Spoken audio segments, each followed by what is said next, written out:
Baiklah, video kali ini saya akan ceritakan pengalaman rakan saya dirasuk jin. Tunggu selepas ini. Assalamualaikum warahmatullahi wabarakatuh dan salam sejahtera. Selamat datang ke channel Ali Bosku. Baiklah, channel ini banyak menyediakan video-video yang menarik. Jadi jangan lupa untuk subscribe dan tekan butang loceng untuk update video-video yang terbaru. Okay guys. Okay, sekarang studio saya tengah direnovate ataupun rumah saya tengah direnovate. So, agak sukar saya untuk buat rakaman video ke belakangan ni disebabkan tiada kawasan. So, sementara atap sekarang dibuka. Okey, jadi beberapa hari lagi dia akan dipasang, insya-Allah. Studio kita akan siap sepenuhnya. Beberapa minggu lagi atau beberapa hari lagi. So, kita teruskan dengan cerita kisah seram kita. Dan kisah seram ini adalah pengalaman saya sendiri. Okey, sudah lama saya tidak ceritakan pengalaman saya. Okey, dan pengalaman kali ini adalah pengalaman di mana rakan saya dirasuk oleh jin. Saya rasa pengalaman ini adalah salah satu pengalaman yang paling seram lah sepanjang hidup saya. So, mari dengar cerita ini.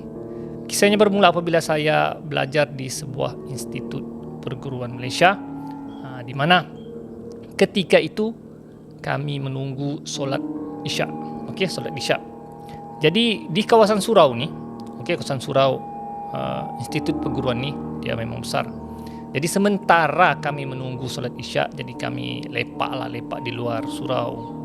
Dan salah seorang rakan saya dia pergi bertelefon di public phone. Okey, kalau zaman dahulu kita gunakan public phone yang masuk shilling tu kan. Jadi dia pergilah, dan public phone tu dia terletak di kawasan belakang bangunan pentakbiran lah, dan kawasan bangunan tu memang jarang orang lalu dan memang gelap, okey, pada waktu malam. Tapi kawan saya dia beria juga, okey, ingin menggunakan public phone tersebut. Dan biasalah zaman masa belajar ni memang bergayut dengan awek di telefon ni, itu perkara biasalah. Jadi kawan saya ni ya, dia pergi di sana, dia telefon awek dia dan bergayut lah. Jadi kami tidak pedulilah, itu hak dia. Kami lepak di tepi surau. Jadi setelah habis dia menghubungi girlfriend dia, dia pun baliklah semula ke surau dan duduk bersama kami untuk bercerita. Tapi semasa kami bercerita, dia hanya mendiamkan diri. Jadi saya pun heran lah, kenapa kawan saya ni dia diam saja. Biasanya dia, kata orang, kecoh lah, kepo lah kalau macam lepak ni kan, yang apa kamu cerita ni, dia akan, tapi dia duduk, dia diam, dia macam yang senyap. Saya dan seorang rakan saya lagi heran lah, kenapa si kawan ni senyap kan. Jadi kami tanya lah, Man, kenapa kau senyap, Man? Kawan saya si Man ni diam lah. Kemudian tidak lama kemudian dia pun cakap, aku macam tidak sedap hati lah, dia cakap. Tidak sedap hati. Apa ni kan? Kau bergaduh dengan girlfriend kau kah? Tidak juga, dia cakap. Tapi macam aku rasa sesuatu macam yang lain lah, dia cakap. Lepas tu dia cakap, tengok, dia cakap, bulu roma aku, dia cakap, kembang. Ya, hatiku macam, jantungku macam berdebar-debar, dia cakap. Saya dengan rakan saya seorang lagi, si Maruf ni, heran lah. Okey, kenapa pula si Man ni kan? Saya rasa ada sesuatu sudah berlaku dengan dia. Tiba-tiba dia bercakap, si Man ni bercakap, kenapa diriku macam aku rasa macam mau terbang, dia cakap. Dia cakap, kami sudah dalam hati, memang confirm dia sudah diganggu jin. Jadi saya pun tegur lah rakan saya, Man, cuba kau mengucap Man, atau baik istighfar, Man. Tapi kawan saya si Man ni, kenapa aku macam mau terbang ya? Saya dengan kawan saya si Maruf ni sudah berpandangan. Dia cakap, alamak, sudah, memang confirm kena rasuk. Tidak lama kemudian kawan saya ni terus dia yang lain ya, lelaki kalau kena rasuk, guys, lain guys. Dia seperti binatang yang buas, binatang buas yang terlepas. Kami pun apalagi terus tangkap tangannya dan panggil beberapa rakan-rakan yang di dalam surau. Dan ada beberapa orang ustaz juga lah dalam surau tu. Panggil lah, si Man kena rasuk, tolong kami, tolong. Orang-orang yang dalam surau pun keluar pergi tangkap kawan kami ni, bawa masuk ke dalam surau. Dan kami di dalam surau tu blur. Apa mau dibuat ni, sebab kami tidak ada pengalaman untuk handle orang kena rasuk. Dan kebetulan ada beberapa orang ustaz. Kalau kamu masuk institut perguruan, ada satu batch. Okey, batch ni memang ustaz-ustaz. Ustaz-ustaz ni pun dari Mesir. Jadi ustaz-ustaz ni pun, "Ustaz, macam mana ustaz? Handle ustaz." Ustaz-ustaz ni pun cakap, "Kami pun tak pernah handle orang kena rasuk ni," dia cakap. "Tak apa ustaz bacalah surah apa-apa." Masa tu masih tidak tahu apa-apa lagi kan. Ustaz bacalah surah apa-apa. Jadi ustaz ni pun, seorang ni pun, dia bisik. Okey, dia baca ayat kursi di telinga kawan saya ni. Dia cakap, "Allahu la ilaha illa huwal hayyul qayyum." Belum habis pun ayat kursi yang ustaz tu baca, tiba-tiba ustaz tu macam terhumban ke belakang. Gitu. Cakap, "Ustaz?" Terus ustaz yang astaghfirullahalazim. Ustaz, kenapa ustaz? Ustaz yang ruqyah tu, terus dia pergi ambil uduk. Dia cakap, "Apa hal pula ustaz ni?"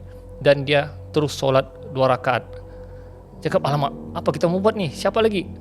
Ustaz lain sudah tidak berani, sebab ustaz satu tu dah nampak dia sudah terbanting ke belakang. Jadi kami secara ramai-ramai ambil Yasin. Okey, yang tidak pegang kawan saya ni, ambil Yasin dan baca Yasin ramai-ramai. Dan beberapa minit kemudian Isyak sudah masuk. Jadi kami berfikir macam mana mau solat Isyak, rakan kena rasuk atau tinggalkan saja dia. Jadi kami terpaksa bertukarlah. 2 orang jaga dulu kawan saya kena rasuk ni, solat dahulu Isyak yang lain. Lepas solat Isyak baru rakan saya yang lain jaga dan kami pula solat Isyak. Begitulah bertukar.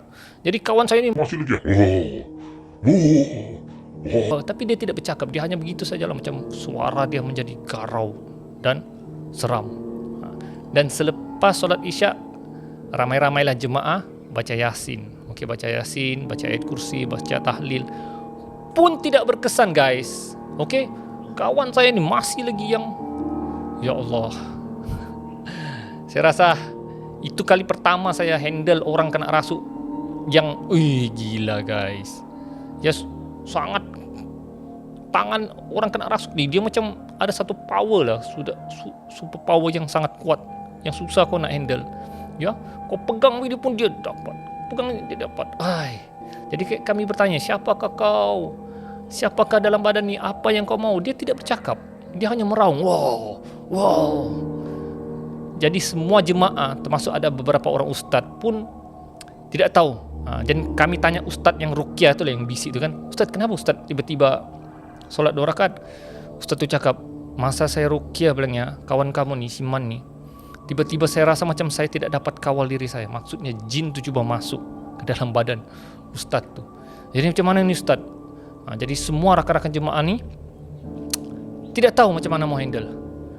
Jadi salah satu caranya, ustaz-ustaz ni cadang untuk panggil pensyarah kami lah, pensyarah bagian agama.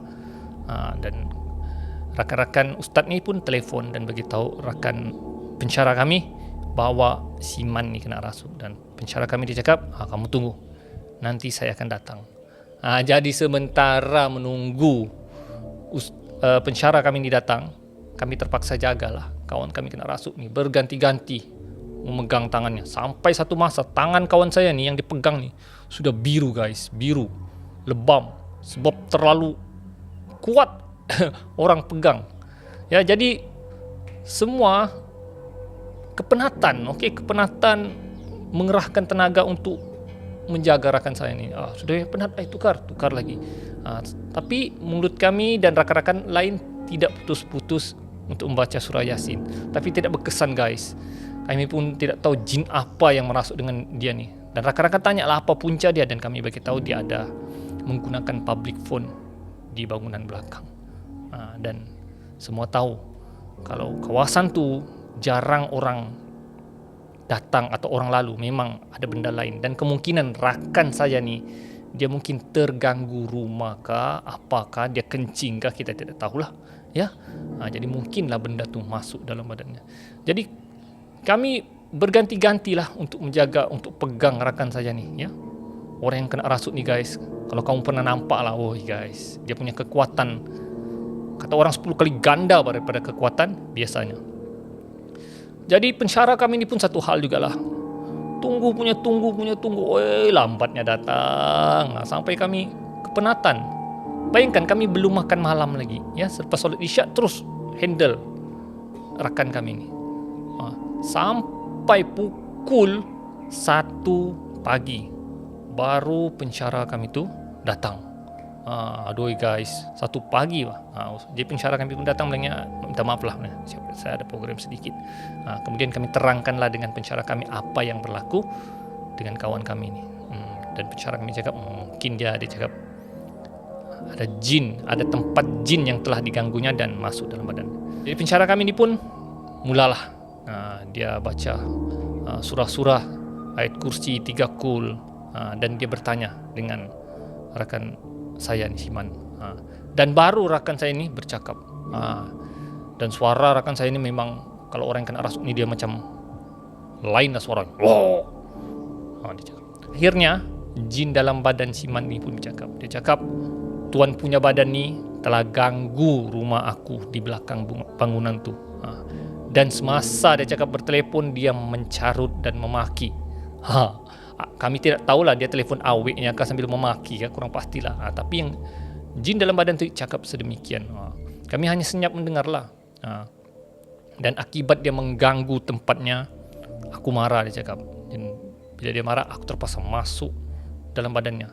Aku ingin balas dendam dengan tuan badan ini kerana dia ganggu rumahku. Pensyarah kami ni pun cakap, dia cakap, sudah, dia cakap, kau keluar dari badan ni sebelum aku akan baca surah-surah lain lagi menyebabkan kau terbakar dalam tuan punya badan. Dan jin tu pun takut. Tidak mau, aku tidak mau. Jadi pensyarah kami ni pun terus membaca ruqyah dan dia suruh mengarahkan kami pun baca sama-sama serentak. Bila surah yang pensyarah kami sarankan untuk baca, dan di situ barulah dia yang dan akhirnya rakan kami tu pingsan, guys, pingsan. Dan pensyarah kami teruskan ruqyah dan akhirnya rakan kami sedar. Dan bila dia sedar, dia berada dalam yang sangat penat, ya, sangat penat dan letih. Dan tangannya, yang kesian tangan kawan saya biru lah, gara-gara genggaman kami ni untuk menjaga dia terlalu kuat. Dia rasa yang apa yang berlaku, dia cakap, apa yang berlaku. Astagfirullahalazim. Dan pensyarah kami pun ceritalah apa yang sebenarnya berlaku. Dan guys, kamu tahu perkara tersebut selesai pada waktu subuh guys. Daripada sebelum isyak sampai subuh baru kami dapat kawal rakan kami itu, dan rakan kami baru sedar. Dan alang-alang sudah subuh, kami pun solat subuh dan balik ke bilik kerana esok ada kuliah. Dan guys, disitulah kami, guys, penatnya, kepenatan yang berhabis lah. Dan kesian rakan saya itu, memang kata orang kehabisan tenaga lah, sehari semalam dia terlalu melawan jin dalam badannya. Rakan saya Siman tu terpaksa ambil cuti rehat, ya, cuti sakit, kerana memang dia sudah tidak boleh, kepenatan, habis tenaga. Dan kami ke kuliah dalam keadaan mengantuk, terpaksalah terus ke kuliah. Jadi guys, itulah dia pengalaman saya dan rakan-rakan saya handle rakan yang dirasuk jin. Ya, memang benda orang yang kena rasuk ni memang sesuatu yang sukar untuk dikawal. Tambah-tambah lagi kalau orang yang kena rasuk itu adalah lelaki. Jadi pengajarannya di sini guys, kalau kita pergi ke sesuatu kawasan, lagi-lagi kawasan tu jarang orang lalu, kalau boleh hormatlah, ya. Baca bismillah kah, jangan tendang-tendang ya macam tempurung kelapa ataupun kepulan daun. Kemungkinan itu adalah tempat tinggal jin, dan siapa yang tidak marahlah kan kalau rumah dia dikacau. Jadi guys, setakat itu saja cerita saya kali ini. Ya, mungkin anda pun pernah handle orang kena rasuk. Kalau boleh anda ceritakan di ruangan komen di bawah. Jadi kita akan berjumpa lagi di video akan datang. Ali Bosku, Assalamualaikum.